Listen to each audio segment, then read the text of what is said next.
Ladies and gentlemen, welcome back to another Saturday Smackdown, the first of 2016 actually. We took some time off over the festive period, but we are back, and I hope you're all having a fantastic new year so far.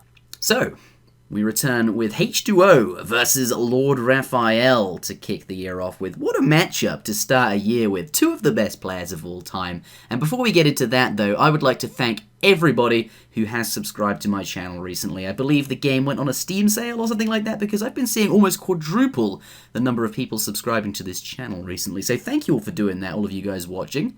So there's that, I suppose. And I'm not sure if you new guys are familiar with the names in the Age of Empires pro scene, but this video is actually a real treat because H2O, aka Ryan Mankell, is possibly the best player of all time.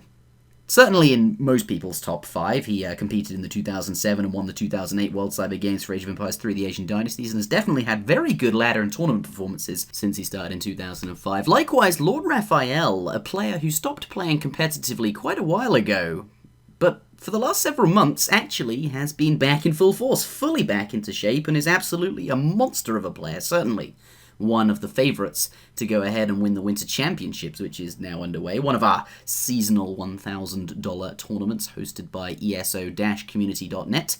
So I thought I'd mention that for you guys that didn't know. Do subscribe to their YouTube channel for lots of tournament action. There is a link in the description to that, just thought I'd point that out. And as always, you can skip to any of the Civilization matchups played by using the timestamps in the description of this video. Finally, if you only have time for one match, or perhaps you get a little bit into the video and decide you've had enough, do make sure that you have seen game number 5. It is absolutely the one to watch. Do use the timestamps to skip ahead to that if you like, but do be careful as looking at those can spoil the outcome of the series if you do plan to watch all the games in order. Game number 5 is absolutely worth it though. So, without further ado, I will now play the Twitch stream from the very start to the very finish. Enjoy the video. Ladies and gentlemen, boys and girls, New Year, same Smackdown, we are back. Zuta, Interjection. Thanks for tuning in, thanks for coming around. We are back. I know we had a couple weeks off there while I was at home for the holidays, but I assure you, 2016 New Year, same Smackdown. We're going to be back doing this every weekend for the foreseeable future. Of course, we do have the Winter Championship tournament going on, and looking forward to some of those games. And speaking of that tournament, we have got perhaps a preview of what could be one of the semi-final matches in that event. Ooh. Going on here today. We have LordRaphael and the Mankler himself, the King Mankler, H2O. Going to be playing in a best-of-7 series to kick off the new year here for Smackdown. So looking forward to that. Should be a good one. And obviously LordRaphael, H2O, two players that need very little introduction. They are a couple of the best top players currently in the scene right now. And I'm really looking forward to this match. I think it should be a really good one. And I think we're about ready to go. It's looking like it is perhaps going to be a French mirror to kick things off today. My personal favorite, Siberia, going to be the map that we're going to be loading into first. So, alright, hello everybody, and welcome back to another Saturday Smackdown. We've returned after the Christmas period, a 2-week break from Smackdown over the festive season, but we have returned with quite the series, I would imagine. LordRaphael versus Ryan Mankell, aka H2O. Both players here, I think, rated as Brigadier, and both players, definitely back in the day, would have been about that rank as well. And I believe both players, if you go to eso-community.net, are in the top 10 for ELO rating currently. And both are probably considered two of the best players of all time.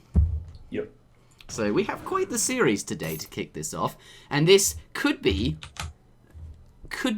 perhaps one of the matchups we will be seeing in the future rounds of the Winter Tournament, which is going on right now. This is not a game in the Winter Tournament. This is just your old regular Saturday Smackdown. But these two players could meet because of the brackets that have been arranged, have been seeded. So this is interesting. This could be sort of foreshadowing the future, or certainly a nice peek at what could be to come. That scout getting a little bit too close to that tower. He's going to run away now. But what we do have here is a French mirror between two of the best players currently on ESO. Spawning in the south of the map in the colour red, we do have indeed Let's do Control-Shift-F, is it? Yep. There we go. The red, Ryan Mankel, aka H2O. Playing as the French, of course, has laid down a trading post there, and by the looks of it, coming across an 80 food treasure. Blue is aware of that. Looks like he's picked up a monkey, so he's gonna go for it, despite Blue knowing exactly where that treasure is. Though Ryan probably suspects that the Blue Explorer isn't nearby, as he equally had to build a trading post just like he did. So gonna pick that up nice and safely. But as he alluded to, we did see that blue French scout, therefore our opponent is also French, though I did say French mirror at the very start, so we knew it was French all along. Has also gone for that trading post, and I'm looking forward to this. French mirror, it's certainly a matchup that you mentioned. Yeah, I mean it's balanced, right? This is like one thing. So first of all, French is like probably one of the most balanced neutral civs in the game. They don't really have any glaring weaknesses. Their strengths are just kind of their overall well-roundedness. And when you put them against each other, like two civs that have lots of options available to them, are fairly balanced, don't have any glaring weaknesses, playing each other is pretty important. Is that like the second? Those actually, if you take a look at the treasures, monstrously in Ryan's favor there, isn't it? 80 food and 110 wood, and even LordRaphael feels as if that's a bit too much. That it's certainly going to be difficult, especially that 110 wood treasure. That 110 wood treasure could like end up being the second trading post or something like that. It's something that you really don't want to lose. And it looks like Ryan's even going to come across this 50 wood. He should be able to. The correct shot. Wait. That was he trying to dupe him? I see. Was that like? He might as well just fight. And Ryan picked. No, that's LordRaphael. Okay. I think he even went down first. It looked like he had started at first, but then he clicked off of it. Well, at least that it brings it back a little bit more even, in the sense that they have similar wood piles now. There's not quite such of a big problem. Certainly is going to find it easier in the wood department, I suppose. If you actually look at the age up times, it's actually very similar. I think both players are going to get that age up in queue. Text being researched. It doesn't display. There it is. Yeah, there it is. Okay, so actually very even. That food treasury found actually not going to be overly important by the looks of things. We'll see how it turns out. But both players now are going to be switching the resources over to different. Looks like what do we got here? Yeah, let's take a look at. We've got 5 villagers on coin for H2O. Nothing on coin just yet. There comes LordRaphael's. And to be perfectly fair, most of the time on this particular map, we're just going to see Hussar builds starting out. Maybe the slight discrepancies in the villager distributions break early in the transition is players trying to prioritize only gathering resources that they currently have upgrades for. But either way, we're going to see stables coming down almost certainly out of both of these players. Perhaps one of them will opt to do something a little different, maybe something Musk-Huss oriented, but on this particular map where there's the extra trading post, or the extra tower rather, and the fairly long rush distances, I don't really envision either playing dropping down a barracks very early on in this game, and as a result, I think we're just going to see Hussar starts and probably some raiding action, but both players doing a pretty good job of herding. We can see Blue starting his herding here to the north of his base. H2O even herding in another herd over here. We can see he's already got 2 pretty good-sized herds underneath his town center, so I don't even know that much of the raiding pressure will be very successful, and I think we'll probably just see those Hussar engage early on in the game, and then just back off and head on up to the third age. We're about to find out, right? This is where we see what military building they choose to throw down with the wood, or even what they choose to do with the wood as well. And certainly that first shipment is going to indicate exactly what they want and what they have in mind. But it looks like a stable is going to come out for LordRaphael. Let's take a look at H2O stable as well. But it's going to sneak in the second trading post there, which is, considering the extra wood, certainly something he can do. And I think it means he has to collect a bit of extra wood during transition, which could mean perhaps 1 less Hussar, but might be able to get away with that should because of the wood treasures, I suppose. But just to reiterate what you said, yes, we're very likely to see those cavalry starts and by the book sort of play from these two players. Of course, very very strong players and known for that sort of safe style, no shenaniganry. By the looks of it, we do have a little bit of contention with this scout here. Looks like. I don't think the blue scout managed to go over to his opponent's base, so perhaps blue doesn't actually know what red's doing for sure. Yeah. Does manage to kill that scout off. It is worth pointing out the slight difference in their builds right now. H2O did not get as early of a steel traps. In fact, he may even, it's just researching now, so he just started it with his 700 wood. Similarly, LordRaphael sent 4 CDB immediately and is doing the more standard fast steel traps build.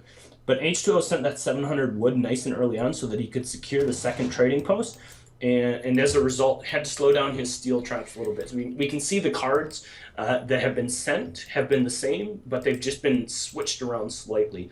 And as a result of that, that 700 wood allowing H2O to grab that second trading post, which will really help him in terms of experience when he gets into the third age. So we can also see as a result of that, knowing that he was a little bit slower, he's playing very defensively with his cav. He has essentially, I would guess, no intentions of even crossing the midpoint of the map. Unless he were to see, all of the cavalry show themselves over at this trading post, then he would maybe venture out. But for the time being, I think he's just going to be content to sit in his base. Look at his herding; it's basically immaculate. perfect. Yeah, there's very little reason for him to leave his base. Perhaps he can maybe even trap LordRaphael's cavalry and try and put up some sort of contention in that way. But 700 coin coming for him. Certainly, I think we'll expect to see the same out of LordRaphael, and both players just work their way up to the next stage. And it's interesting that actually we see H2 adding in 3 extra cavalry in that batch there. So he's got the larger cavalry mass now at this point. 2 Raxes, okay, so some colonial play going to be coming out of Raphael, perhaps? Or is it just... I'm not actually sure. I think he's just setting himself up for the infrastructure. Yeah, for because the 700 coins still. Skirm. Yeah, I mean he still sent 700 coin, which here we go. Cavalry coming in. H2O does notice it though, and is quickly going to get those villages inside the town center. And no reason to be losing any villages there. And no, H2O is certainly someone who prides himself in making sure no villagers die in raids like that. Having seen the cavalry come near his base, he knows where they're likely to be, and is now actually splitting up his cav to find them, knowing that he has the larger cavalry mass. He has found them. He's going to engage with those 3 hussars. Blue's going to take the fight because he knows he has more cavalry and suspects that he'll massively win it. But of course here the extra cav come, and now Blue is trapped. And it looks like Red is quite likely to get a commanding lead here in terms of cavalry, and everything matters. LordRaphael has actually microed immaculately here. He has killed far more Hussar than he really should have. I mean, I believe it was 8 versus 5, and if we take a look at the remaining numbers, I mean, sure, Ryan did kill all of the cavalry, but I think LordRaphael actually did okay there. He killed 4 Hussar for the price of 5. Oh, and he picks up the Explorer. Is he going to see it? Well, he definitely is now. The attack alarm went off. Whoops. Does pick up that final cavalry. Worth noting, he is making sure he's going to fight the lowest HP one. He's not going to waste any shots on full HP cav. Definitely kill off the weaker one if it's about to be dead. But picking up 45 XP, not too bad. And at this point, those extra cav really paying dividends. Yeah, and they will help him, just continue to secure the map. Even when we start working in towards compositions like Dragoon and Skirmisher, maybe even 2 Falconets, stuff like that. In the back of LordRaphael's mind, he still has to be considering the fact that there are 3 Hussar running out, and as resources start to be spreading out more and more, the longer he goes without killing those 3 Hussar and knowing that the hand cavalry are dead, the more of a continued threat it is that, just 3 Hussar show up on your coin mine completely undefended. Yep, 3 random cav running around the map, tearing you apart in terms of villages, because they can just appear out of nowhere, and, they're still there. They're definitely... very real. We've got these cav. Are they even going to go look for them?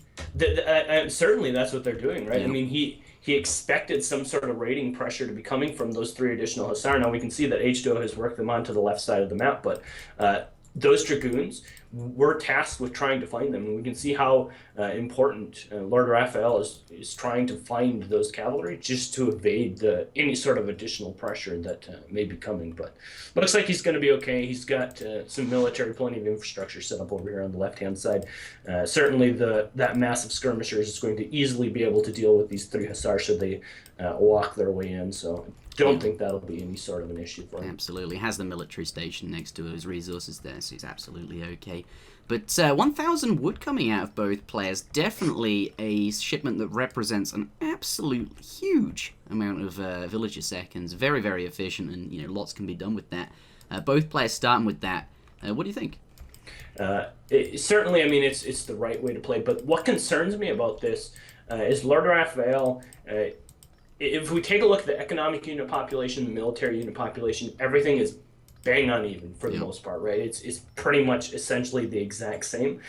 The difference in this is that there still remains an extra trading post. So the longer this goes, the more shipments that get sent in general, the more this is going to start to favor the red player, just because he has that extra trading post. His 7 skirm, his 5 dragoon, his 2 falconet, his 3 cuirassiers, all of those big power impactful shipments that he's looking to send in the third age are going to be coming more frequently as a result of having that extra trading post.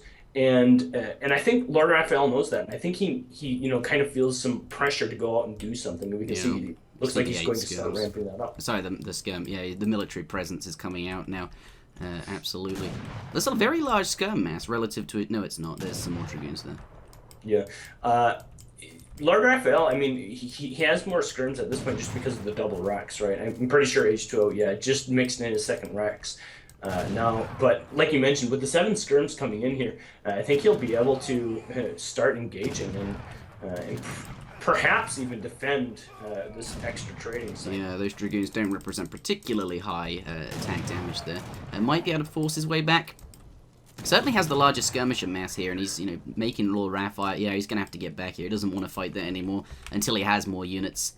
That's absolutely. But looks like with that extra wood, LordRaphael has snuck in this town center here, and that really sets up a different dynamic now in the game, in the sense that now yes, this trading post is bringing out all these extra shipments, and that pressure, that sort of that extra military presence is going to be relevant.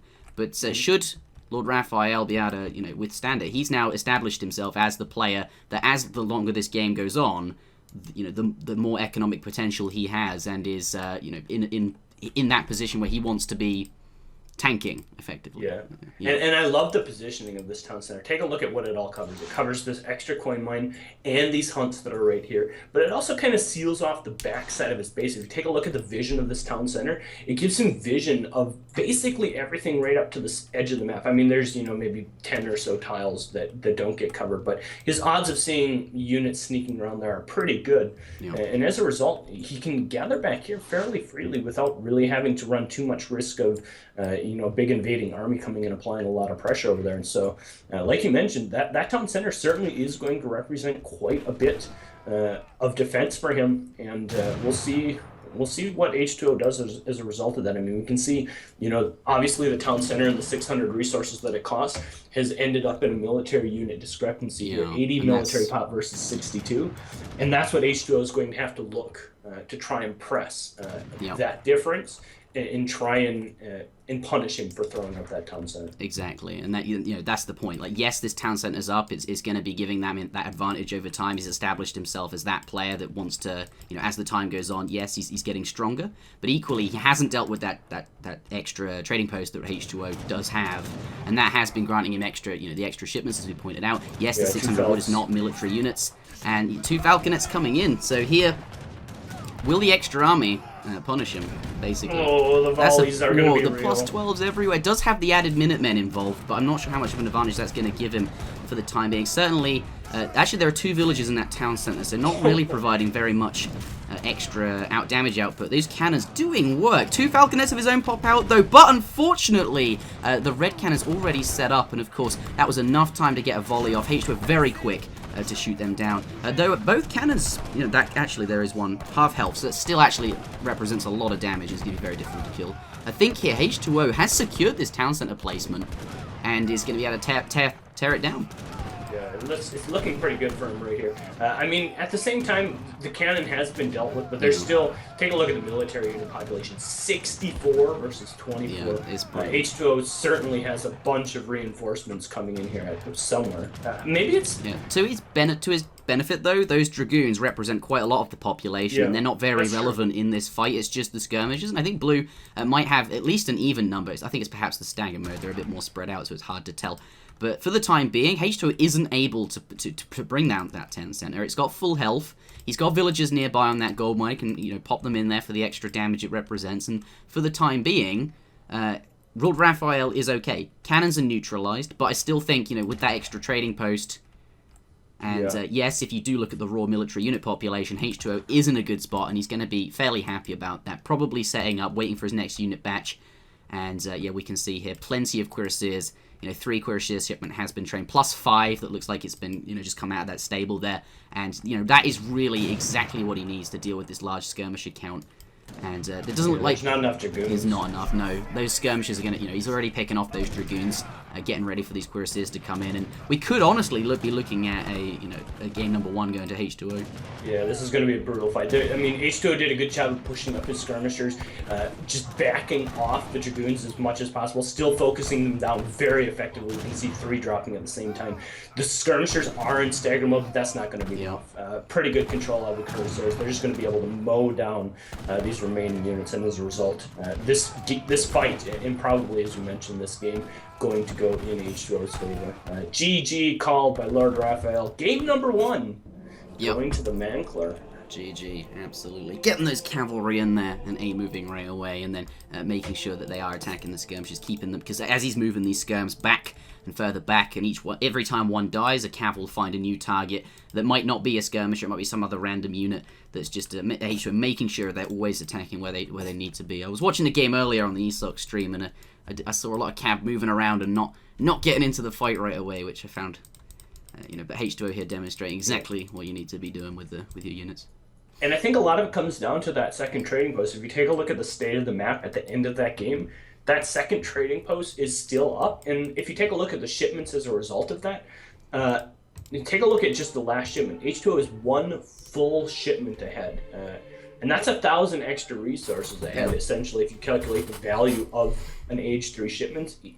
And if you take a look at, impactful things coming in, like the Falconet timing, it came at 14 minutes and 19 seconds for LordRaphael, which is almost a full 2-minute differential between him and H2O. And sure, he was able to pop them out at the fight at the town center, but, I mean, several volleys had already gone off on top of the skirmishers and kind of equalized the masses there for H2O before LordRaphael was ever able to deal with it. And even in that last fight, those extra 3 cuirassiers just working their way into the fight that much earlier, just providing that much more of a pressure. So a very intelligent play to pick up that second trading post. Didn't really hurt him in terms of his build order that much, and was able to just kind of get ahead and stay ahead, which in a French mirror, like we mentioned at the beginning of the game, where the civs are very even, very diverse. Just getting that little bit of an advantage ends up paying off in a big way. Absolutely, and that does conclude the first game going to H2O in this best of 7. More coming up though, so do stay tuned. We'll be right back. Hello everybody, welcome back to game number 2 in this best of 7 series between Ryan Mankel, aka H2O, and LordRaphael. The matchup appears to be Portuguese, or Portugal, versus Dutch. There isn't another word for Dutch, is there? Holland. Yeah, well, I mean, strictly speaking, Holland is is a region within the Netherlands. There we go, there's the other word. The Netherlands versus Portugal. Yeah. I think that's like the country, right? And Dutch is like the nationality. But when people are so they just hype Holland into Google, and the Netherlands are okay with that as a marketing term, because I don't know. Anyway, this is let's start with the Dutch, shall we? That's a nice segue. Well, there's a lot of gold there, but we always know that. Picking up his 40 coin treasure, using his spyglass ability. Well, the Portuguese player is turn Control Shift F on. All right, well, we do have in the left-hand side of the map in the color red, LordRaphael. And that's all I have to say. What's he going to find? Ooh, that's a really useful treasure. Look at that, 455 food. And look at that massive rock. It's a cavern. Yeah, it is, with a glow inside it. Yeah. Yeah. I wonder what makes... and there's just a whole bunch of preserved food in that little cavern. Of course. It's just randomly there's just a bunch of Campbell's soup or something down there. A ruin of the first lost city of Cibola. In the middle of... Yeah. Alright, well, there's that. Any interesting treasures is the point. 100 wood there, the red's coming across that as well. Both players, I think, are aware of that, but neither player going to be going for that anytime soon. 2 polar bears, though, certainly an achievable treasure. I wonder why that is. Perhaps they're worried that the other player might be able to fetch it from them. Yeah. There is that. But we do have the blue hand player in the... Blue hand? Wow. In the right-hand side of the map. Playing as the Portuguese. There he is, Ryan Mankel. not picking up his starting treasures like the 40 food or the 30 coin. Perhaps looking for those bigger ones, which are more influential and certainly more useful. We do have a treasure contention, a CDB.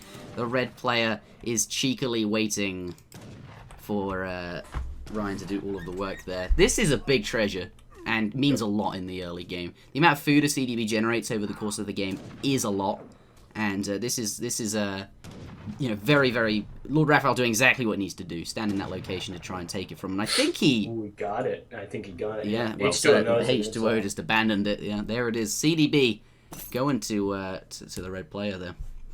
Yeah, that's pretty massive as well, because not only is it a extra villager or a super powered villager that he gets, but if you take a look at H2O Scout, he did all the work on that. He lost a lot of HP on his Scout. He did. And as a result of that, all of the remaining treasures are going to be much more difficult and risky for him to take as well. I mean, take a look at the Dutch Explorer. He's basically at full HP.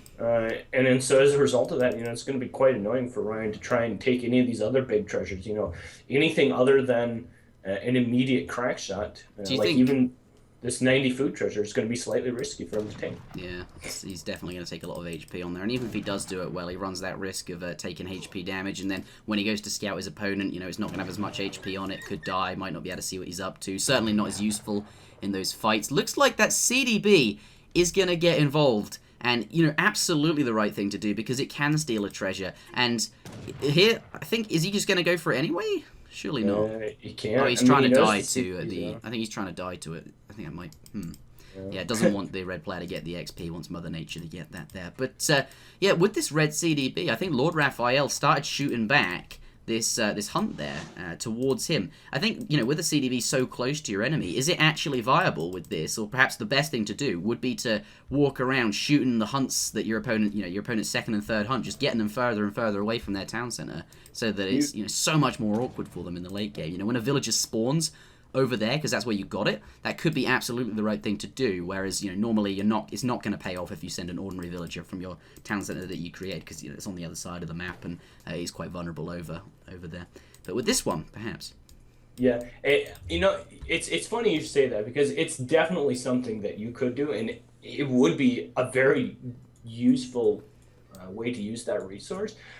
I think a lot of high-level players just won't do it because they think it's like BM. Like, you only have so many hunts, and I think a lot of people just won't do it because they think it's BM. There's nothing against the tournament rules or anything that says you cannot, you're not allowed to do it. But I think most people just won't do it simply because they think it's poor sportsmanship. Yeah, I think you're right there, especially on Smackdown. But certainly, I mean, in your random casual ops game, I'd condone that sort of behavior. Absolutely, don't do it. Sure. But and that applies to perhaps this as well. But in a tournament that was worth hypothetically $1 million, you might that kind of play is absolutely something you could do. I'd say go for it. If there was. I mean, if it was Game 7 of a best of 7, and I thought that was going to give me the best chance to win, and there was $10,000 on the line, I would absolutely do it. And I would not feel bad about it. Oh, is he going to keep his Explorer alive? Yes, he does. With 32 HP, that Envoy was trying to take out Ryan's Explorer. They're getting very, very low on HP, but does get the Villager involved to even it up, and does manage to keep that alive. Can go back to scouting there. Yeah, but as a result, this CDB we're talking about does just end up collecting wood, which is exactly what he needs for his banks and whatever else the Dutch player wants to do. And you can argue that shooting these hunts is completely pointless, because as Dutch you have that agenda where you do want to build banks and you want to go up to the Fortress Age, and you're not really going to, shooting these hunts away isn't really going to help you in the early game. And if you're being aggressive, perhaps it would, but Dutch does not have that agenda, so the extra wood might be absolutely what he wants to do there. But let's take a look at what these players are up to. You see the little bit of chat, Ryan. We can see a little bit of the mantle tilt shining through. If you take a look at the treasures, LordRaphael has gotten 225 wood plus the CDB in treasures so far this game, and and Ryan's gotten stuff like 30 food. So he is very far behind in terms of what he's got currently, just out on the map, and I think it's caused him to tilt a little bit. You have 225 wood. Don't talk about boo bills. Fair point. All right, fair point. I'm gonna sign out of Discord now because it's making funny noises. All right. So what do we have from the players though? Looks like Ryan is going to come in with 5 cavalry here. LordRaphael spots it, going to get those villagers back in his town center. But there is a straggler out there. The herding could have been a little better on the front here. That bank wagon is going to be laying down straight away. But it's always concerning to see a wagon go idle and cavalry. But certainly it's not going to be threatened. Those things build very, very quickly. But yeah, some cavalry coming out of Ryan Mankel does manage to pick up one of the villager, and certainly still has these on the board, and we're going to see more of them in the future, absolutely. But Ryan here looks like, let's switch on over to shipment sent. Yeah, out of him we see schooners. An interesting first card, certainly more likely out of a Portuguese player as they do not have access to the villagers, and we see some early fishing boats coming out, costing only 40 wood each, absolutely the thing to do. 700 wood is his first colonial age shipment, which is funding the boat production and certainly the town centre and the trading posts. I believe that he's laid down 2 trading sites there with the town centre that he got for free. So that's why we have Portuguese at the moment setting up for a sort of extended period of time in the colonial. I think he ultimately does definitely want to get up to the fortress age, but certainly, not going there ASAP is spending time building fishing ships and slowing down a little bit. But the red player, Dutch, has that very Dutch agenda. Just built 4 banks. There they are. Making a couple cav as well.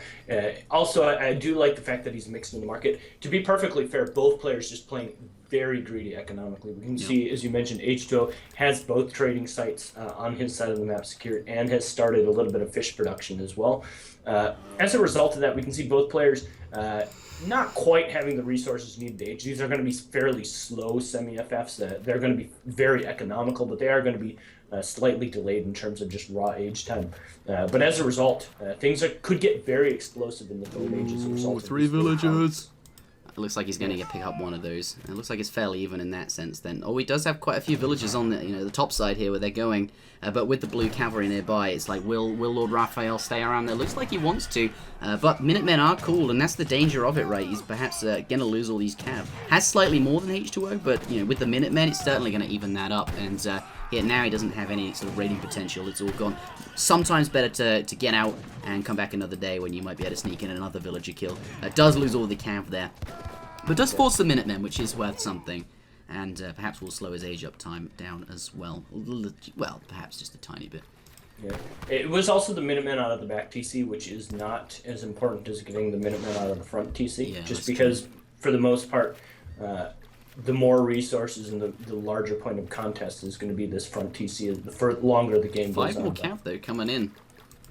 He's going to engage there with those 2. These Minutemen quite low on HP, but if he's careful, bringing them back, can kite back a little bit before those cav can get anywhere near. Oh, look at that, going into the trample mode. He was really try-hard in there. Get 1 trample mode hussar, does area damage. Yes, does area damage to your stuff as well, but all those 1 HP dudes, all you need is 1 area 3 trample hussar, and they're all dead. That is 1 use for your trample mode, and I love seeing that out of Lord there. Sadly, was not actually that useful, as it does slow the movement speed down, and then they were able to go. It does pick up another villager, and doesn't get any more. Got a second one. Yeah, I thought the H2O we can there see in the house is desperately trying to get the resources here to age up. Looks like he just said screw it and bought 100 resources from the market, perhaps, but is going to be clicking up now, is on his way up, and LordRaphael, I think, is going to be up fairly soon as well. Yeah, we can see both players now progressing to the next stage, and both using the exiled print, so they will be getting there very quickly. Yes, fairly quickly. Let's go to text being researched. We can see that great codes as well there in there. Yep.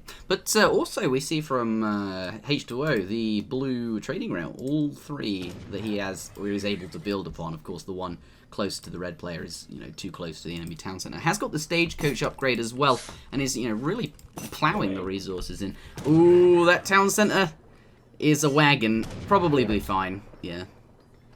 But that's annoying though, because you can see, like, look at the position they dropped it down. This is not where he wanted it to be. That wagon wants to be probably right down here on top of this coin mine and all these hunts, securing the bottom side of the map. But unfortunately, he's just forced to drop it down right here because the Hussar were in a position where had he not just dropped it down, they would have just simply killed the wagon. So yeah, he could have even tried to move the cav onto, you know, just in front of it to stop. Like Azamp is a big fan of doing that, trying to predict where they'll put the foundation, so they can't actually place it because there's a unit on top. Gonna clean these hussars up by the looks of it with his villagers, and they are very low HP. Absolutely going to be able to do that. But LordRaphael, absolutely the thing to do. Have those 2 cavalry in his enemy base just to dictate where his opponent is able to put that town center, forcing it in his you know, starting base, which is, as Zuta alluded to, not really where he wants to have it.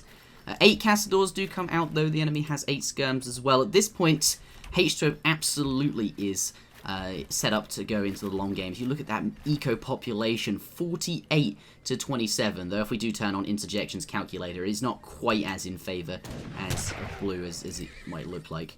Interjection calculator, of course, accounts for the fact that banks exist, but and are an economic facility. And interestingly, it doesn't take into effect the trading posts as well. No, so H2O is a bit further ahead, but with 2 town centers and, you know, schooners active, he certainly has the potential to get much further ahead economically. So here we do have that matchup again, sort of similar to what LordRaphael was doing last time in the French where he built that town center, but here blue is saying GG. I think 225 wood. PJ Soul in the chat later. Yeah. But yeah, to finish my train of thought, looks like H2O here is, you know, as Portuguese, is looking to go into that long game. But Red establishes himself as the one. How many vills can he kill?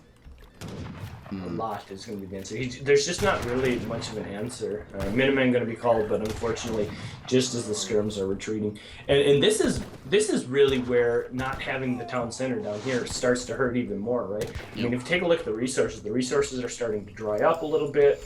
He doesn't have that extra set of Minutemen that would be in an impactful area where they could immediately pop into the fight and help reinforce his army a little bit. So all of that is definitely going to be hurting him. And I don't know. I mean, H2O said GG. I mean, he's definitely behind at this point, but it's not like the game's over. No. By any means. No, yeah. Look at these skirms. Sure. I mean, they have vision. Oh, there we go. Can take a little bit of the amount of villages he's lost. Yeah. Ryan probably not going to be too happy about that either. Yeah, certainly as his resources start to dry up. You know, he does have some hunt in the back of his base, sort of near down over here. Yeah.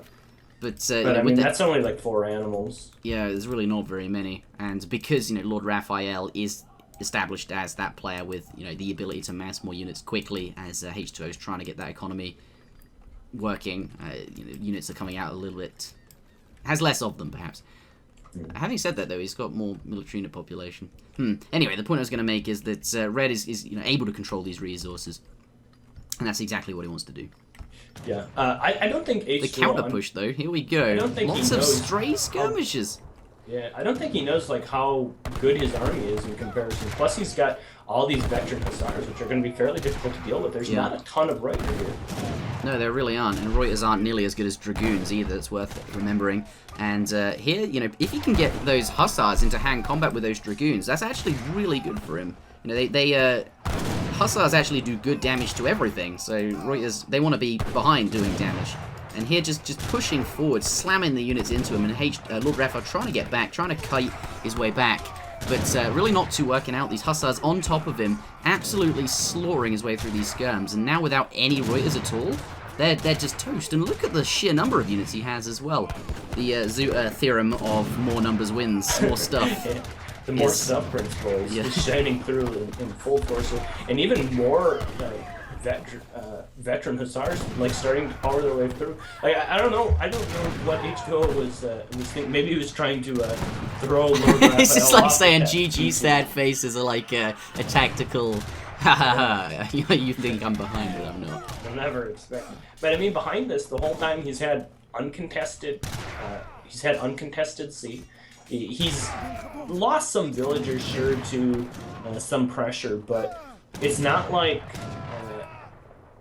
he was ever really far behind in economic unit population, and I think he just underestimated, you know, how much army he had compared to his opponent, and now it's kind of evened up here a little bit, but I mean certainly things are back to looking like they're about pretty much bang on even. Yeah, well, he's even going to start to kill some villagers there. He kills another 3 villagers.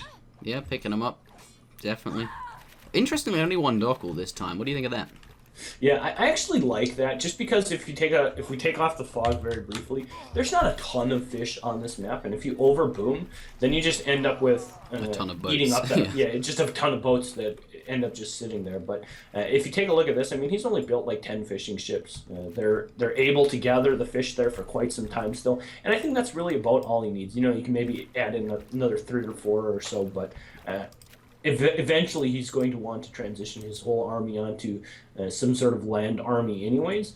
And I actually like the fact that he's not overbooming here. Plus, if there was a frigate to get shipped or something like that, he wouldn't be at risk of being completely all in. There's a lot of cav there, and not very much anti-cavalry at all. Gonna have to get those hussars into body block those cavalry from getting to the skirmishes. Does have 2 organ guns, and they're going to be very useful in this fight because they do a lot of damage versus the skirmishes. But once this blue cavalry line runs out, the red cav is going to be able to rush in there. Look, even some skirms coming off, just going to get into melee mode versus these. But actually, they're going to clean them up quite quickly.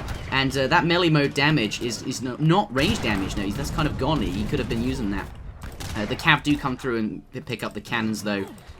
Looks like he should be okay. He should be okay to bring down these husses. Worth pointing out, Cazadors don't have quite as much hit points as ordinary skirms, so are more vulnerable. But he's still going to clean that up. But I don't think he was necessarily anticipating losing the all of his cav and the 2 organ guns there. I thought those organ guns came in. More cav coming in as well. Yeah, they came in really big though. It had those organ guns not showed up at just the time they did. We saw he lost the cavalry fight, and as a result of that, things were starting to go kind of sour for him. Unfortunately, he had those organ guns in a good position to deal some damage to the skirmishers, kind of even up the range masses just before that. And it looks like we're going to see that coming through here again. Yeah, does have the trees to his advantage if he can get those skirms. Oh, but he's on the wrong side of the trees. If he was on the other side of the trees, the pathing there would have been awful for those cav, and they'd have bumbling around trying to get in. Ryan Mankel has resigned there, and look at the military unit population. You can absolutely see why. Ryan not going to spend time messing around. Look at all these villages just below. They're very, very vulnerable. You know that enemy units aren't on top of them just yet, but they're not safe there. And actually, there's 2 red villages very nearby. He's certainly going to see that, and Red's going to clean up this fight and then march down there and slaughter all those villages. And that really is the end of the game. And H2O sees that. Just bringing up the series to a 1-1. Yeah, you gotta love a little bit of Mankel tilt going on as well. I was mentally checked out after each one. But to be honest, like this, if you take a look at where this fight is happening and where I flared that I would have loved to see a town center for the Portuguese player, I think one of the biggest, most impactful things that LordRaphael did here was denying that town center location. If you take a look at where that 3rd town center is, back at home guarding nothing but the Cree settlement, which, really, to be honest, that late game Cree, you absolutely need that zoo. There's a wonderful placement. Isn't so good. But imagine if he had a town center here down to the south, like by this coin line where this fight was breaking out. Another batch of Minutemen, maybe a shipment showing up there. Yeah.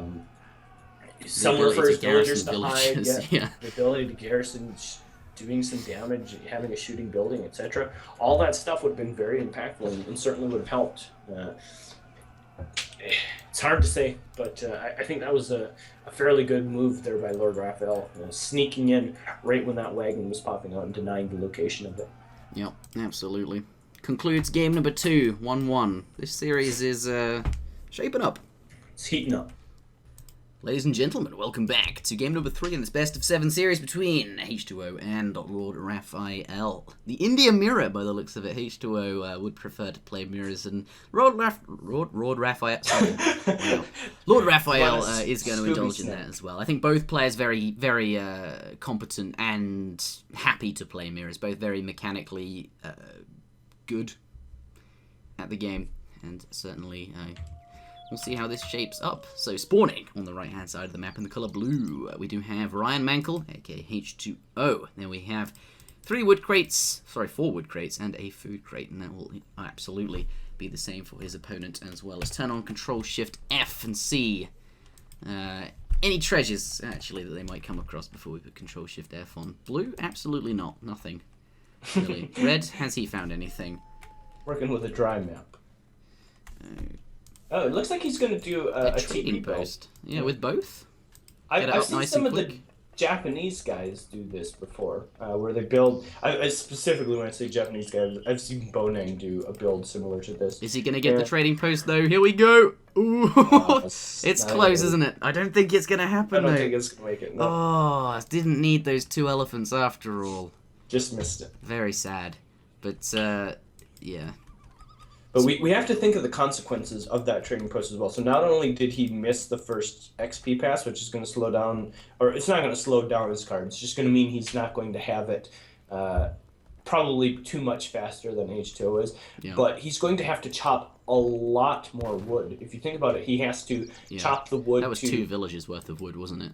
Yeah, he has to build a house still, and he has to maintain villager production with at least 6 villagers chopping wood until he gets that first card sent. So the nice caveat would be if you had the trading post up, you would have your card, which is your wood trickle, a little bit faster, and then you could transition some villagers over to food a little bit quicker. But that's not necessarily going to be true in this game because he did miss that first pass, and so the TP just kind of sitting there idle for the time being. Yeah. Just now dropping down the house, and I mean, take a look at the resource gun. I mean, H2O he's plowing on ahead, isn't he? That's absolutely 700 food almost. He's going to be aging up pretty soon, and you see, and the red player here hasn't even switched any villagers onto food yet, so he's not going to be thinking about aging up for a while.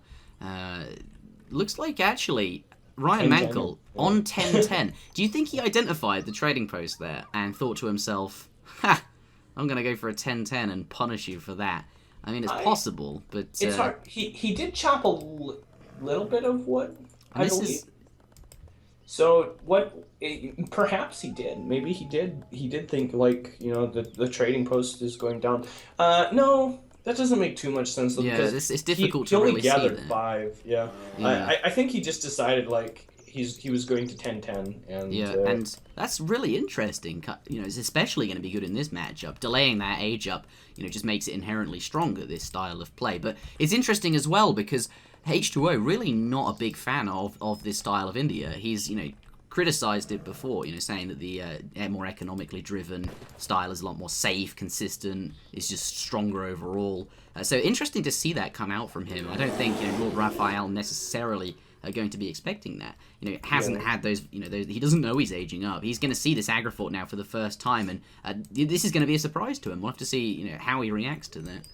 Yeah, it's going to be very important for him to get his Agrifort down as quick as possible and covering as many resources as possible as well, because the first 10 or 12 Sepoy of Ryan Mankel are going to be in the base of LordRaphael very, very early on, and he's going to have some way to protect his resources to deal with that early Sepoy push. And should he do one of two things? Should he not build an Agrifort, or build an Agrifort and just still have it not matter? We can see with the trading post, he's still not even dropped down his wonder. There it finally is. Yeah, well, there it is. And unfortunately, it's not an Agrifort. He's going for the not going to have the defense. Yeah, and as a result of that, this first Sepoy push could be absolutely devastating. Yeah. I fully expect to see a 12 Sepoy rush. Yeah, of course, 5 from his barracks, 5 as a shipment, and the 2 that you get when it hits up there. It's going to be monstrous, especially without that pseudo-oversized blockhouse that you get for aging up. That's not going to be there to, provide covering damage. It's not a barracks. He doesn't have that facility. He's going to have to spend 200 wood making one. Already with that slow age up, this could be quite the push coming in here. Managed to pick up some villages, and he could really, just pick up a few, and he's, locked down the game, really. Yeah. And LordRaphael's hurting. Has been a little bit slow as well. This map doesn't have a ton of resources right underneath your town center with these turkeys.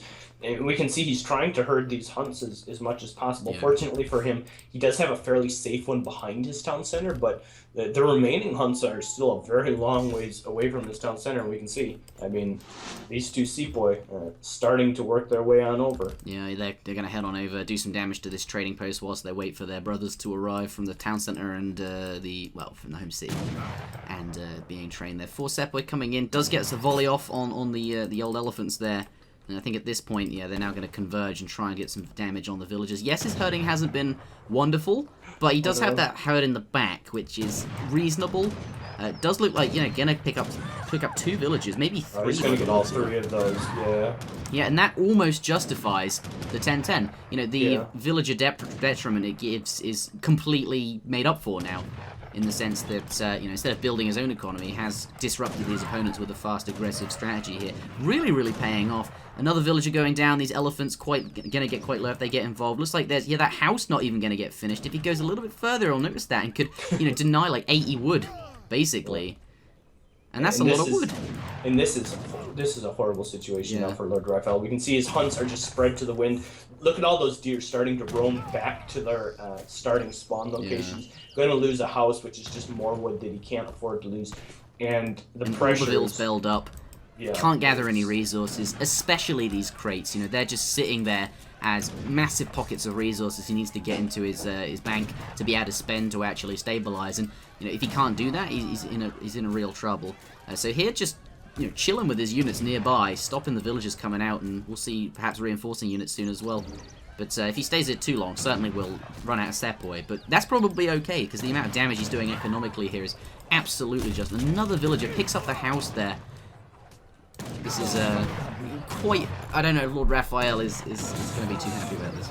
Yeah, he did pop out a set of Minutemen and these 5 Sepoy, which are going to allow him to stabilize. Yep. And one thing that I noticed is he's actually had like 6 villagers up here. I don't know how they got up there, but he did sneak out some villagers which have been gathering, so he's not quite so far behind.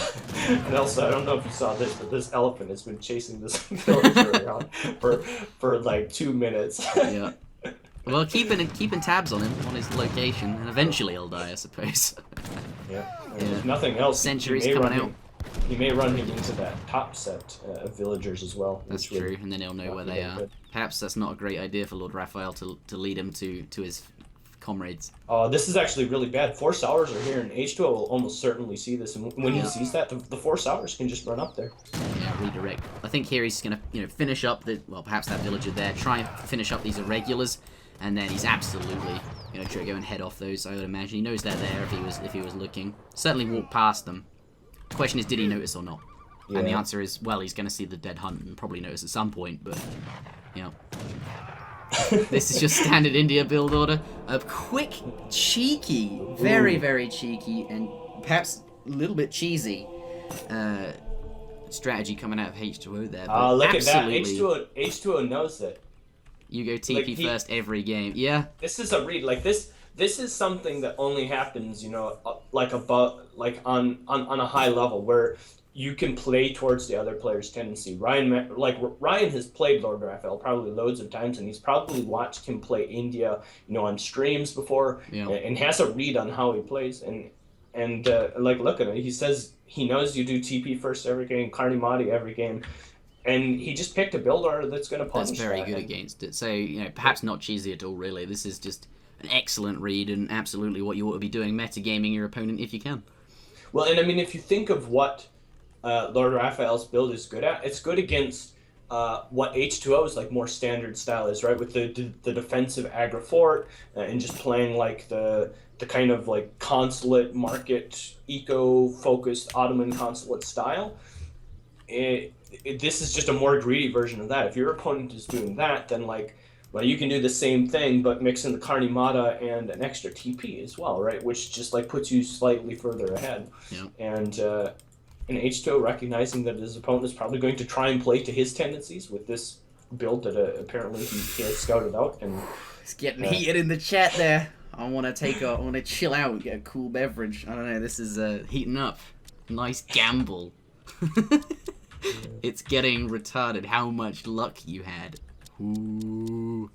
Alright, we'll see. Maybe LordRaphael a little bit on tilt, Ryan Mankel a little bit on tilt. Yeah, the score is currently 2-1 in Ryan Mankel's favor. This is heating up. It's time to start taking bets on whether or not we think this series will finish. Yeah. Oh, this is certainly a series. I don't know why I'm getting excited about this, but do stay tuned. More coming up. Alright, everybody, welcome back to the next game. Game number 3 in this, game number 4, I believe, actually, in this best of 7 series. It means first to 4 victories is the winner overall. Absolutely. We do have, this time, China versus Russia. I think LordRaphael was looking for a Russia mirror, but as Zuta mentioned before the game just started, actually, H2O perhaps not too interested in playing the Russian mirror. If you ranked all the civilizations, Russia not quite very high on that list for H2O in terms of wanting to play, Zuta said.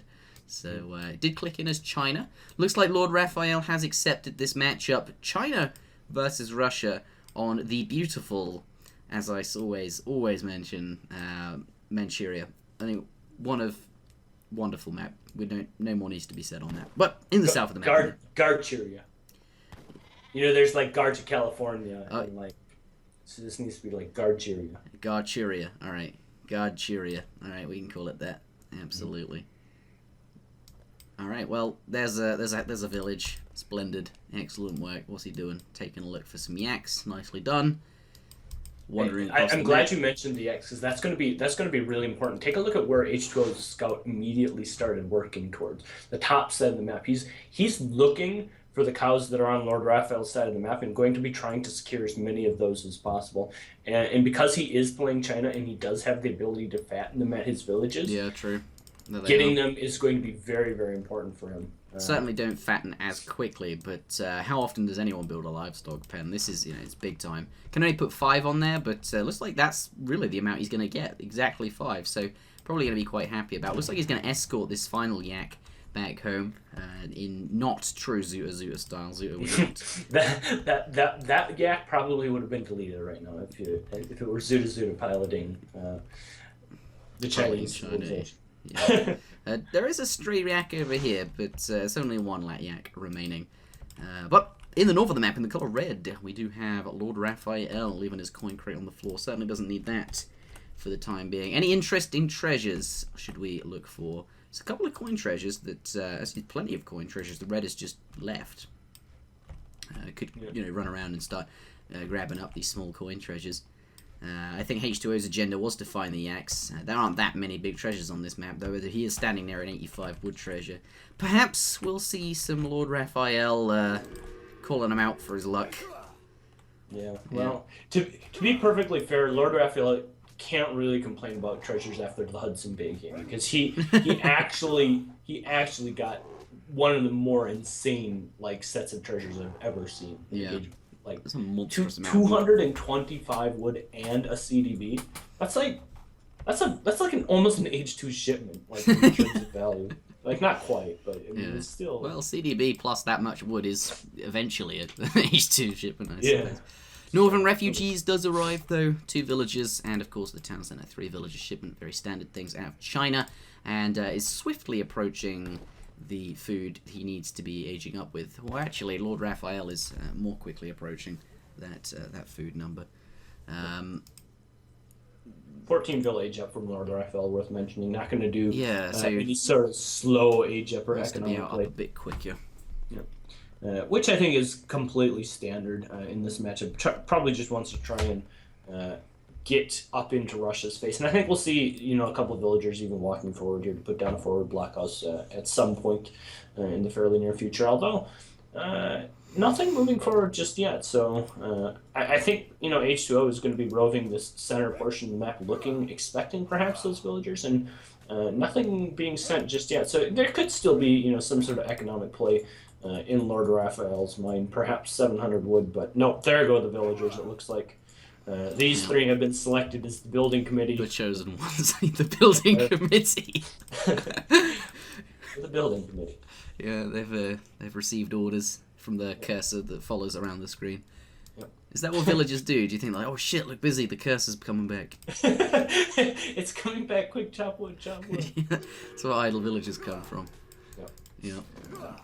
Or what it even looks like to them, right? You're what would you do if you were just walking around outside and all of a sudden prodded huge thing is on top of you, poking you and dragging you around and controlling your fruit? Yeah. I don't know. When you get a box dragged around you, I'm not quite sure how that would feel. But we do see a little bit of sort of early age sort of fighting. And that blockhound's going to be going up nice and quickly. Looks like Blue is absolutely aware of where that is. He has scouted that, but does shoot that young man in the back. And he does fall trips over and dies. Yeah. He actually fell in the correct direction. Sometimes they fall like in the opposite direction you'd expect, and it is rather strange, but... yeah, there is that. Is up to the next stage, though, and I quite like this kind of matchup. China is, you know, reminiscent of the vanilla-style Spain that I like to play, which is that fast fortress. He's going to be quite vulnerable in the early portion, but certainly going to get up quite quickly and then start pulling units out of nowhere. And it'll be interesting to see what LordRaphael has in mind to prevent that or weaken that. And certainly something aggressive, I would imagine. 5 Cossacks is potentially on the cards. Do you get it? Yep. Yeah, because it's a card.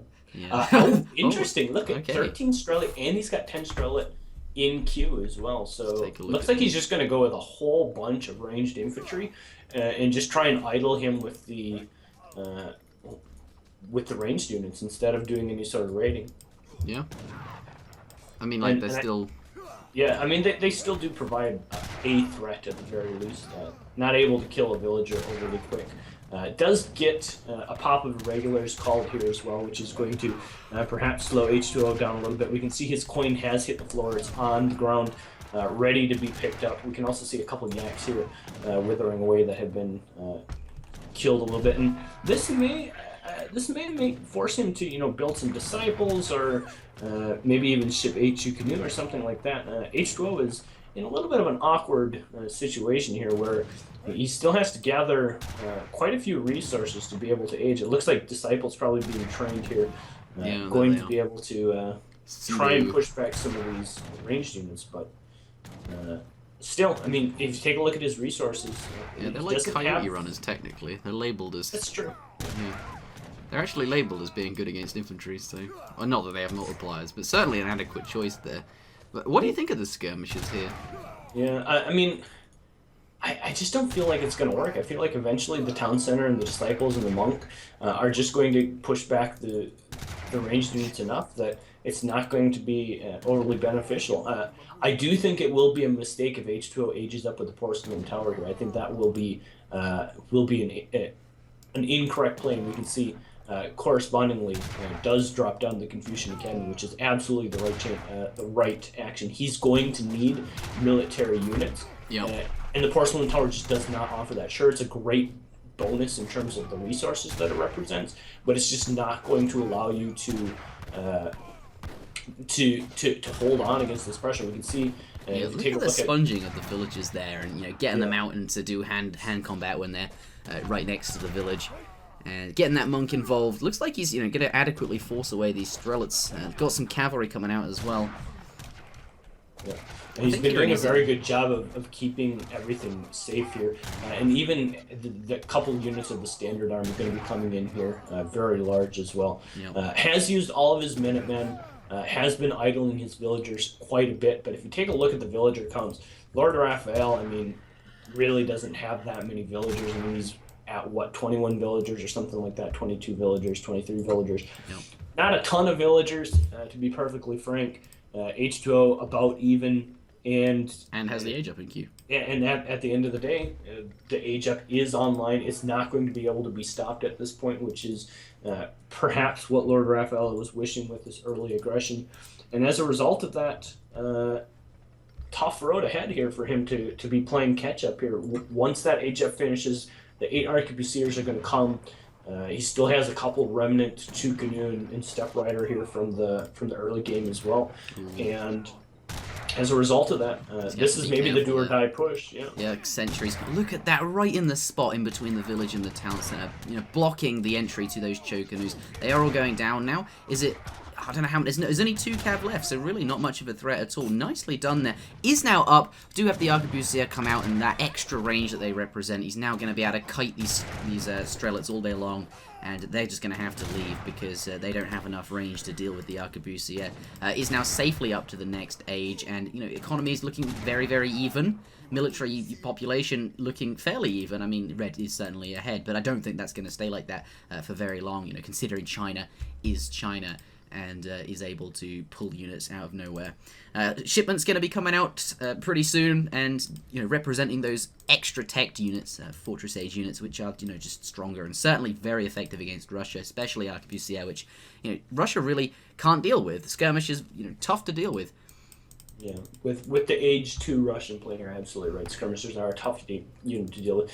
Maybe even perhaps more so Dragoons, but China doesn't have a very strong Dragoon unit. But Skirmgoon definitely something that is kind of the yeah, Keshik.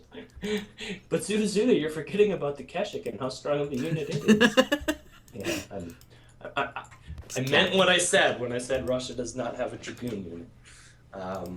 But yeah, it's going to be tough now that the Chinese player's aged up. He's got the consulate online, the War Academy coming up as well, so everything looking perfectly fine for him, starting to stabilize. And like you mentioned, now this is the point where Russia just starts dumping on units. I mean, in 5 minutes, the Confucian Academy is going to pop out a piece of artillery. There's still units coming from the Summer Palace. There's going to be Forbidden Armies. That monk is still in cover mode, taking 0 damage from all of these military units. But at this point, he does still have. Well, having said that, we do see the big cavalry batch, and there is that. But he did have a large military mass. Yes, I mean half of them are strelets, and they represent 1 pop, which isn't really 1 pop is not quite as much compared to most other matchups. I think he's okay here. Look, the cavalry coming out, and that's exactly what he needed. Those cavalry, enemy cavalry going down, and those strelets are a little bit vulnerable, to say the least. 4 Cossacks do come out as a shipment. They're going to be quite useful here for defending against these cavalry. Perhaps he can get in the way, and certainly he needs them to protect his strelets. But I don't think it's enough. 4 Cossacks, really, in that most basic. Meteor hammers are so good here. I mean, even if you look at I love the intangibles that the Meteor Hammers give. Like, look at him running through these trees, and the Meteor Hammers don't ever have to stop to hit because of that little range. A lot of Cav trying to chase you through those trees would be really hard, but for the Meteor Hammers, not really that big of an issue. He's able just to pad his way through them, navigate it quite well, and push back the unit. I think it's really, really cool from a design perspective as well. Like a tiny ranged a tiny bit of range on a cavalry unit. I think that's really flavorful with the whip as well. I think it's a cool design. It's a really neat unit, and it's really one of the strengths, I think, that maybe even an overlooked strength at times that China does have is those Meteor Hammers, and just how good Meteor Hammers truly are. And they've got a huge multiplier against cannons, plus with that range, they're able to. So often, it can be hard to kill. It can be hard to kill like a 2 Falconet shipment, right, with your hand cavalry, and it's just because there'll be a big block of dragoons standing on top of it. It's just hard to get up in their face and actually deal with them. Meteor Hammers don't have that issue. They can just kind of shoot them down from a little bit further out, and makes cannons that much more difficult to defend as a result. But China looking good here. If we take a look at his military units, he does have those 9 very strong British redcoats available to him as well. Yep. And we do have to remember, like I mentioned earlier, the Confucian Academy was built instead of the Porcelain Tower, and as a result of that, right around the 13-minute mark or so, maybe a little bit later, 13 and a half minutes, which is in about 45 seconds, there is going to be a flying crow. In fact, here it is, right at 13 There it is, yeah. And I think that spells go time. I think that's what he was waiting for, pulling the units together from the shipments and all of the different places he can train them from, and all of the different parts of his anal cavity that you can scratch and grab. There it is, the final piece from his bum, the flying crow. I need to stop using that analogy. But this is go time. He's got that piece of artillery, and Russia is going to have to deal with that. Yep, it's going to be really difficult. Yeah.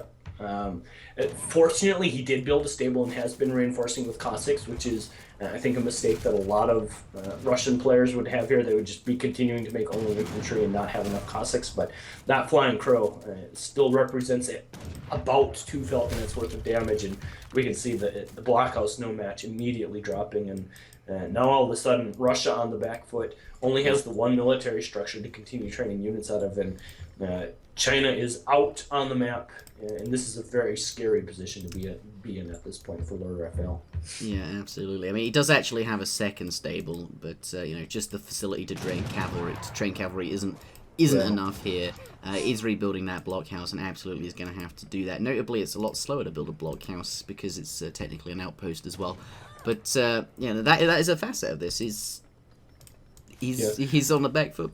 I do like, though, what he's doing here to some degree. I mean, he's trained a ton of Cossacks, which is something that maybe H2O will not be expecting. There's a very large number that of is Cossacks. a lot. I guess when Cossacks.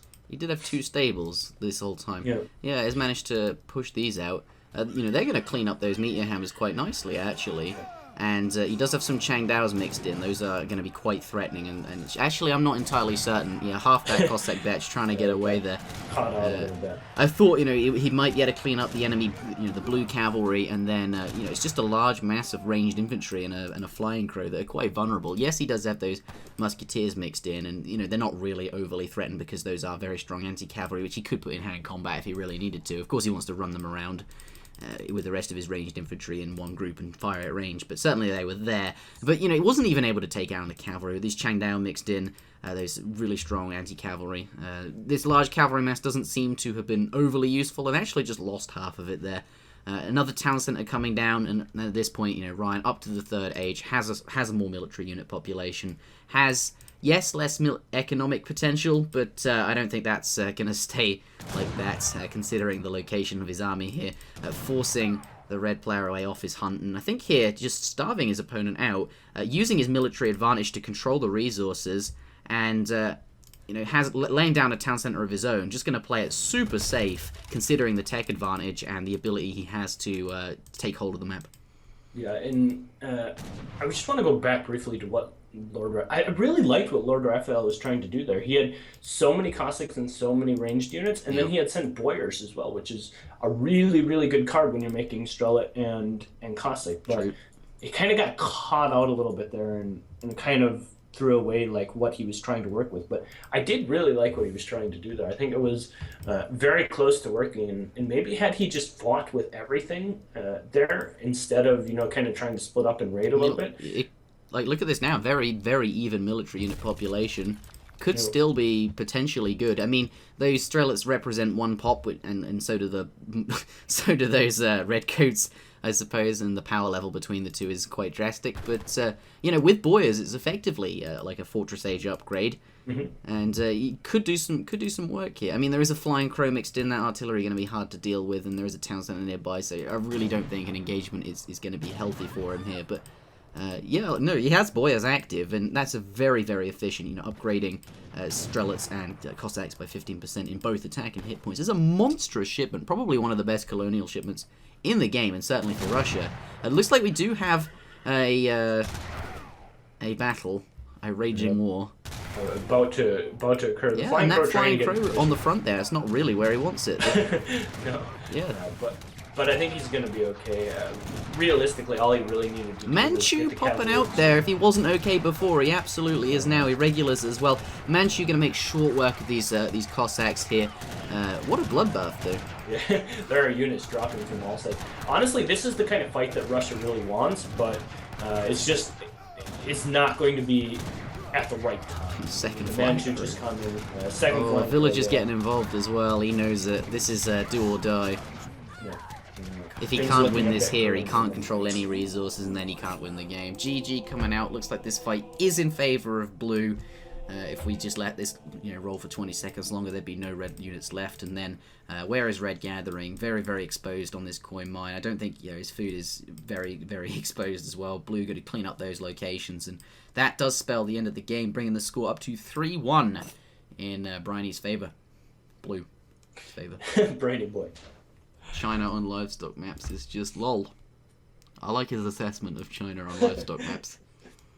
Seems like an adequate adjective to use. Yeah. There's not even any words. It's just an emotion. An emotion is all that can describe it. But to be fair, I think Ryan played the early hold very, very well. Yeah. I think a lot of people would have crumbled, myself included, under that kind of pressure. He did a good job. He made the correct decisions. He didn't try to do too much. He had very good control with his monk. He utilized disciples and abused the fact that the monk can be set into cover mode to absorb a large number of Stully hits very, very well. His Minutemen timing was on point. He used, the sentries in particular in that very, gap very there. well. That was so perfect. Yeah. And then he made the key correct decision, I think, which was to throw out what is, maybe the more standard China economic build right now with the porcelain tower. I think a lot of people would have just continued to cookie cutter, their build, and he absolutely made the right decision to go Confucian Academy. Had those 8 Arquebusiers not shown up, and the pressure would have continued to happen, with the 5 Cossack, the 4 Cossack, more ranged units continuing to flood into his base. Well, his Minutemen had already been expended. He had already used up his 8 Chukanu. The 2 Step Riders from the Summer Palace had already been killed. He wouldn't have had enough stuff to really just stabilize, but those 8 Arquebusiers, the timing with the sentries, solidified his position in his base, was able to get out, continue to hunt, reestablish locations outside of his base, and then from that point forward, was just able to take the map and get back into the game. And as a result of that, just carried over nicely into the mid and later portions of the game, which really showed. His decision-making was on point in the first 7 minutes, where I think a lot of people would have potentially stumbled. Yeah, and I just want to point out the intricacies of this and how delicate the matchup is. In that early game, without those extra 8 Arquebusier you get upon hitting up, it could have been, potentially very difficult to hold. I just want to bring it up again, like the placement of those sentries in between the village and the town centre, blocking the cav from getting to the few number of crossbows or chuckanus that he did have. And the delicacy he handled with the early game, nice. Bringing him into the later portion of the game, and as you said, picking up the victory here. That does conclude game number 4. The score is 3-1 in Blue's favour. Alright everybody, welcome back to the potential final game in this series. It is match point for Mr. Mankel here. He's currently 3 victories to 1. Therefore, if he does pick up this final game, he does end this best of 7 with a 4-1 result. Can LordRaphael pick up some more games and perhaps bring it back up to that 3-3 point? And then we'll be having a very interesting series indeed. But this map is High Plains, another one of Gaia's maps. Reminiscent, I think he originally skinned it as this, and then he reskinned it with a different tile set to make it more unique. But everyone didn't like that because they liked the fact that it kept the essence of what Great Plains was. Great Plains was, yeah. And I liked that as well. And I like, the fact that Gaia doesn't want to make, just different versions of existing maps. He wants to make his own maps with, using unique tile sets and interesting, designs and things. But, I really, really do think this is an excellent, I really think this map has to be the Great Plains skin, because Great Plains is like the bread and butter of, AOE 3 to an extent. So many people like Age of Empires 3, like Great Plains, like they just correlate. Like when you think of playing a game of Age of Empires 3, the map that's in most people's head is Great Plains. Yeah, it's like Arabia and AOC. Yeah. Like those two maps, you just think they just go together. AOC, for those that don't know, is Age of Empires: The Conqueror's expansion. But 60 food. Looks like we do have a pickup there from Ryan Mankel. Absolutely. Gonna be happy about that. Just strolling into the distance. If you look at the pathing of his Explorer with the Control F on, just finds it, picks it up. Gonna be happy about that. And Red so far does not look like he's found anything to match. Just, some coin treasures. Did pick up a 70 XP treasure. Worth pointing out, actually, that before you get your first shipment, that one is actually quite good. Because it does mean you get those villagers on the way. I'm actually going to be quite interested to see who gets that villager shipment first. I'm very certain it'll be Red. And, 4 villagers, and that's what 2 settler wagons is. That shipment is, so much worthwhile to get early on. But both players playing as Germany, as you can see, and starting with that market, absolutely. Did not have enough wood for the trading post. Had they started with 200 wood each, and of course it's a mirror, so they both would have had that resources, they would have gone for the trading posts, but did not have access to that here today. But market starts, and that is the way things are. We do have a 60 XP treasure contention with 1 Coyote remaining, targeting the red player. Does crack shot it. Blue goes in there, noticed it coming in, saw the crack shot, picks it up, and Ryan Mankel gonna pick up the XP treasure. And has combat, more XP to boot. Look at that. Gonna be able to hand combat him there. Send him back to his town center. Get rid of some of that HP. Does look like he's gonna abandon it, because he knows probably that his opponent is quite close to his town center, and there's really not much point in pursuing it that much further. Could be looking around for extra resources. Does know that there is a cow treasure over there. And of course, picking up a cow will lock down the game for the player. You've essentially won when you pick up that treasure. Absolutely. You really can't lose. The timing and the cards that you did mention absolutely came into effect. Almost 20 seconds difference between those 2 shipments there. So that is a nice little pickup for LordRaphael. Does get that shipment working for him. And ooh, look what he has found. He has stumbled upon, I think, unarguably the best treasure in the game. Unfortunately for him, H2O is well aware and is in the neighborhood. Sunflowers. I still don't know why they're sunflower. I mean, if it said sunflower seeds, I get it, but it doesn't say that. But sunflowers, the actual plants, are going in here. H2O gonna pick that up. Has a very big food advantage now. He's gonna be pretty happy about that. And is it gonna help him age up any quicker? That's the question. Let's take a look at the text being researched. Actually, no. Both players aging up fairly at the same time, both with the quartermaster, of course. Before we move on, I mean, 140 food is not quite as important when you're aging up. Certainly, the benefit of that is to get the age up in queue, so it's not quite as big as it looks. But certainly some extra food, can't be complaining. But actually, if you do 4 times 20, 20 seconds, and those villagers arrived sooner, and there's 4 of them in effect. Oh no, they gather 1 food per second, don't they? Those settler wagons. Like so I think it's actually that 70 XP it translated to about 40 extra food. I just wanted to put that in there before we moved on and forgot about it forever. Yeah, and it is. I mean, it's just as good. Oh, did you see that? Oh, yeah. The foundation just blew up as soon as Blue got there first. Who put that down? Red had it down, and then Blue put it on top, and then I don't know. Like it somehow got destroyed.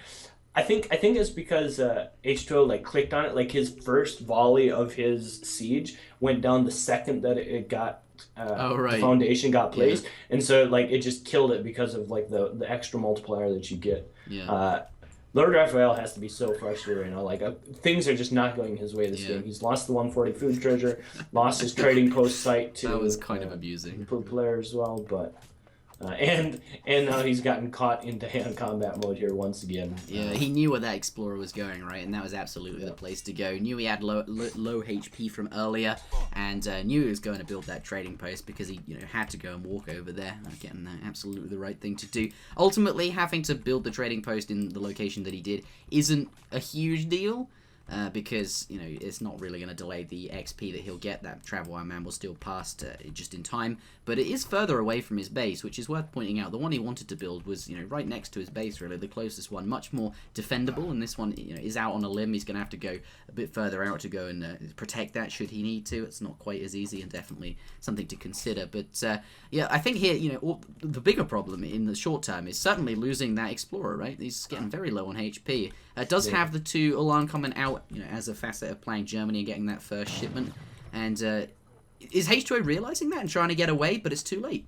Yeah, I mean, he definitely knows that his 2 Ulans are coming on the way as well here. So, yeah, or perhaps that he just wanted to get close to his Ulans, so to protect his explorer, perhaps. But unfortunately, it was a little bit too late. Still going to pick up that explorer though. The trade is fairly even. Yeah, it looks like they're basically just going to trade off here. Yeah. I think LordRaphael will live with his Ulan having a little bit of extra. It does keep his explorer up, so a little bit of an advantage there in the sense that tiny amount of HP left on that Ulan card could be relevant, but also keeps the explorer, which is some nice line of sight, and certainly the extra range shots it does have. I do see 5 cavalry coming out of the red player there. I'm sure Ryan will match it as well. Absolutely has done that, but playing more defensively with his cavalry compared to his opponent. Well, actually, Red's still playing fairly defensively. Nobody really out on a limb here with their cav. Yeah. One important thing to note here is that 700 wood has been sent by H2O, and he has built a barracks off of it as well. So he's definitely intending to stay in the second age and continue with this aggression. Likely going to start mixing in some crossbows and Doppelsatner. But if you take a look at LordRaphael, kind of swapping his build around a little bit. We saw this in the French game, right, where they sent the same first 3 cards, but they swapped around the position. H2O sending 700 wood first each time, and LordRaphael opting to send the villagers first each time. That is going to mean H2O's... Ooh. There we go. How many units do they have? Let's turn on that population graphic and take a look. Red does look in favor in terms of military unit population, so blue doesn't want to take that fight, and that's reflected in the way he's playing it there. You know, sending a few cavalry back, the ones that were, you know, stuck, were in combat, you know, using those to fight them, and the red group got snared because of the 2 that he left behind, meaning that the rest of the backed group could escape there, and absolutely the thing to do, you know, when you're outnumbered here. Is he going to get... He does take up the Explorer there, but I thought perhaps he's going to get punished, but actually is totally okay with engaging here, because the Doppelsodners, look at that, frightening away those Ulan. They do not want to be anywhere near those Doppelsodners. Absolutely cavalry destroying monsters, consuming, devouring, hope, destructive, decimating. I've ran out of adjectives to begin with. D. And this was the thing that I was trying to highlight with the difference in their builds, right? The 700 wood, the earlier barracks, means the earlier infantry for H2O, and as a result, even though he was slightly behind in military unit population going into that, he was able to stabilize the fight and get back some of the map control, and is starting to work on this trading site. That siege is very relevant here, isn't it? And look at this one random Doppelsonner. Just he's gonna DPS it down because there's only one, but you know, did get a lot of area damage in on all of those. Was actually, you know. A little bit of a raid coming in here for LordRaphael as well. Going to pick up a cellar wagon actually, which is pretty big for him. 2 villages. But on Interjection's calculator, shall we? Yeah. At the same time, you know, these Doppelsatners have eliminated the trading site for the red player. And if you take a look at the resources, both players looking like they're going to be saving to age.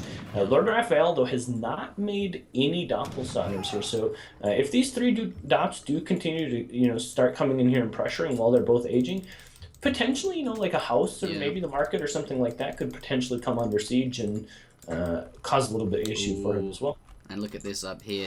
H2O hop on the pursuit there, has more units, and Red knows that he's trying to stay away there. Look at that, splitting them up as well, looking for all possible escape routes, and knowing that he could path back around this shining settlement and bringing those cav there to intercept should they do that, and is absolutely going to be able to catch them there. So really no hope. Absolutely very well done, and you know, excellent decision to send them there. Yeah. And now we see returning cavalry reinforcement. Yes, but switching perhaps not. And you know, giving H2O the opportunity to get away there. Had these other cavalry, you know, managed to make their way up to the other cav, the red cav, whilst they were still alive, he would have been able to take on Blue's mass. But since they were separated, that was not the case, and now here, you know, Blue picking up a nice advantage for himself, and Red really not going to be able to do too much about it. Looks like Blue has gotten away there.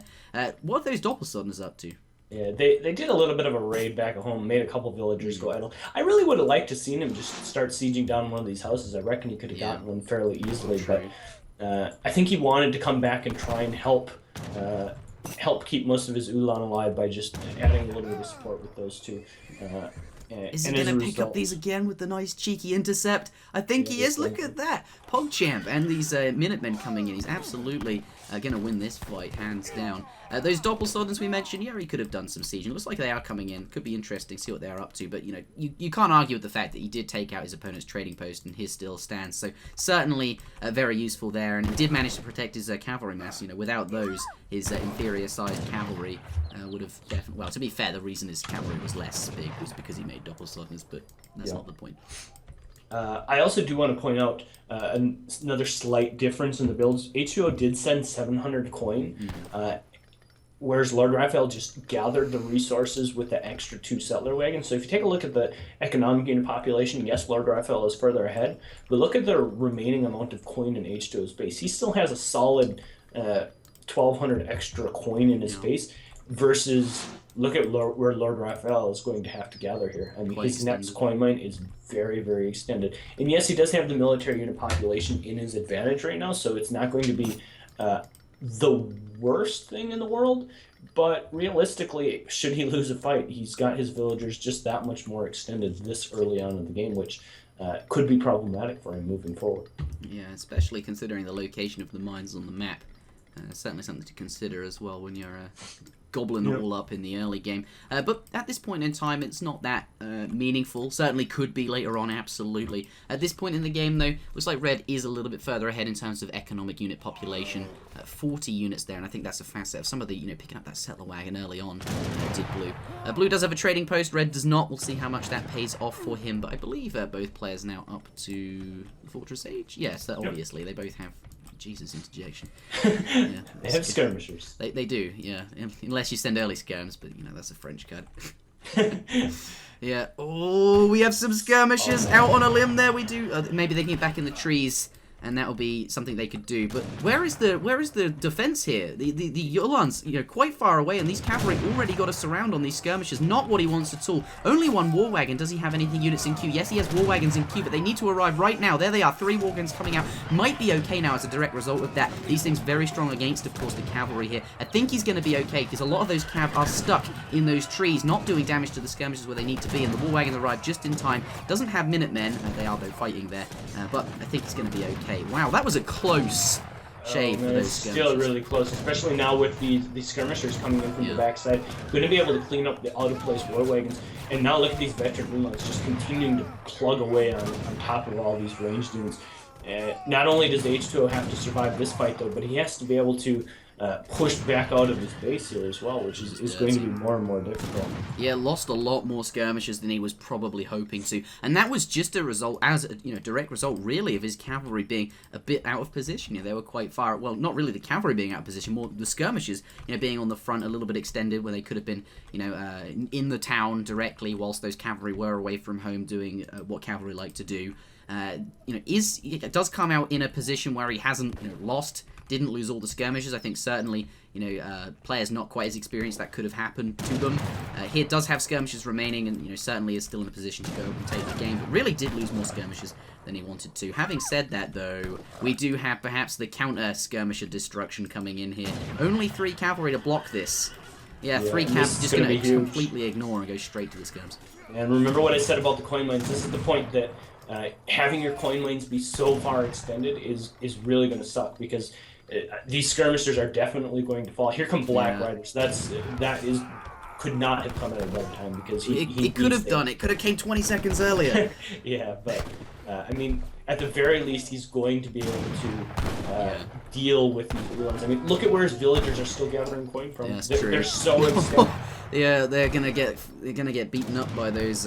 Yeah, look at that. He's gonna bring them back. Doesn't want to leave them there. But I absolutely agree with his decision here to use the Black Riders to shoot down these skirmishers. I know skirms do counter Black Riders, and Black Riders don't have any ranged resist, unlike a lot of ranged cavalry, so they do take extra punishment. But the sheer power level that many units represents, is going to be able to zerg down these skirmishers quite quickly, and he absolutely has to do that anyway, because all of his villages are very close by. He has to, create a safe place for them to gather. Has done that. And at this point, very interesting game, actually. We do have very even military unit populations, and actually the economy is still in favor of Red. Yes, he's quite extended, and that is a problem for him, but does have more economic gathering units, and that will translate into more reinforcements and, something for the rest of the game.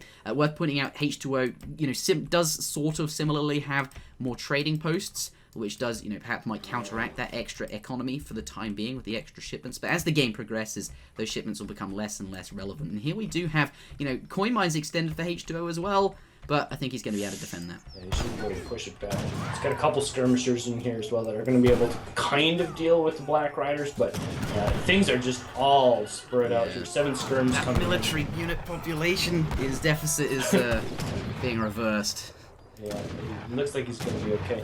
And this is still such a scary, scary position for LordRaphael, because look at where the cav are running. They know that the villagers are still gathering up here. Yeah. They're like, okay, you're going to start poking at my coin mine and being annoying with your Black Riders? All right, we'll just start heading back into your neck of the woods and force you off resources. Yeah, as well. Oh my goodness. And now he can't gather coin. That's absolutely the resource he wants. Look at his food pile, 1k unspent. But it's not because he's bad at macroing, it's because he doesn't have any coin and there's nothing else to gather.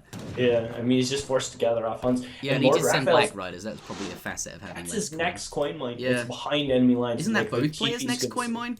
Yeah, essentially. I mean, H2O has he does have, dried up the one on the north side of the map. But he does have this, and that's probably going to be one of the deciding factors of the game, potentially. Yeah. H2O needs to get his 8 Ulan cards. If anything other than 8 Ulans comes as his next card, and if it doesn't come very soon, like this is another very scary push. Look at the mass that's been pulled together here all of a sudden from LordRaphael. Plus he still has 5 of those Black Riders remaining as well. This is still such a scary position. He needs his 8 Ulans. 57. Yeah, he needs them right now. They have to arrive. It has to be now. And I think this game has come down to, yes, there's this fight. Oh, he's got Black Riders of his own. Oh, wow, that was exactly what he needed. Something big and powerful that he, can use to keep his villager location. But this game, I think, yes, there's a fight here. I think actually it's in favor of blue, considering the amount of cavalry there are. And the Black Riders have just arrived, and they're going to be very effective. Oh, this is so back and forth in terms of military units. So close. And during all of this, neither player really is gathering that much from any coin mining. And I think that does lock down the game for blue, because this game is now all about military unit population size, just military size, because you need to control the remaining resources on the map, and the remaining resources on the map are down here. That's the only and one that LordRaphael has resigned. He's recognized that he has no military. He does not have the capability to control any location on the map, and these villages are as good as pointless. That was such a good game. That was I love that kind of game. Yeah. I love that kind of game where it's just like so back and forth, and unit control comes so much into play there. And I was saying, if anything but 8 Ulans comes, like I didn't ever envision a situation where he was going to be able to pull off the 1,000 coin to be able to ship Black Riders. I didn't even see it leave his bank. And, I didn't see it for either player. Yeah, and I mean, it was just absolutely massive to not only get a counter, but like the best counter you could hope for when your opponent has just shipped 8 Ulans, to be able to push that back. Had 8 Ulans come instead, sure, he would have had 1,000 coin to continue to train more units. He could have had like some war wagons or additional units in the fight, but the Black Riders pulling it back in his favor, and it's kind of interesting. Look at there was actually 2 more coin mines on the side. Yeah, there were. We didn't know. Like neither player saw them. There was one at the top, and then the one down the bottom. It's kind of funny that we didn't see them there. Yep. I think this kind of match really does highlight how intricate Age of Empires 3 is in the terms of that colonial play, the decisions in the early game with the Doppelsodners, and going up to Age 3, the timings of that. And I think it shows it's an intricate RTS game that has because of the home city mechanic that allows for that. And it's not just this sort of linear game where you build an economy and then you're completely okay. You actually, like, tempo comes into it a lot. Having military presence that, yes, your economy isn't quite as good as your opponent's, but the fact that your military is big, it allows you to do things like controlling the map, and I think that's very intricate part of the game. Yep. And it certainly turned this game into a really good one. It was so close. Look at the resources gathered. They were literally under 500 resources apart. So basically everything was even. Builds were about the same, and it really just came down to that, like you mentioned, that the craftiness of the counterplay. And H2O, I actually think those couple Doppelsonders ended up kind of being more maybe impactful than we were thinking, because he was able to, if we look back at the map, right, LordRaphael just doesn't have a trading site anymore, and H2O has too. And those extra Doppelsonders allowed him to control the trading sites early in the game, and as a result, was able to get his initial trading site killed and take it for himself. So. And look at the shipment progression through the course of from the Fortress Age onwards. H2O does have earlier shipments, so obviously they're arriving sooner. The impact is there sooner. They're being useful for him sooner. Yeah, then H2O, the opponent LordRaphael do come as well, and it evens that up. But the fact that they're there sooner is very, very useful. And by the end of the game, he's, I think, like an entire 2 shipments up, which is huge. That's 2,000 resources. And if Zuta said that the resource piles were almost identical, so that really does show something. And I think also yes, those 2 Doppelsodners were particularly useful, But things to remember as well are, near this Cheyenne settlement where H2O cut off the opponent's escape route with his cav. Things like that, really are important in, certainly the earlier portion of the game. Things that butterfly effect, right? Those cavalry were existing. Perhaps fights would have gone differently earlier on, and resource locations would have been more contentious for a particular player, and things like that really impact the game in the future. Yep, definitely a good game. Definitely a good game. That does conclude it, though, and I think that concludes the series as well. What a way to go out.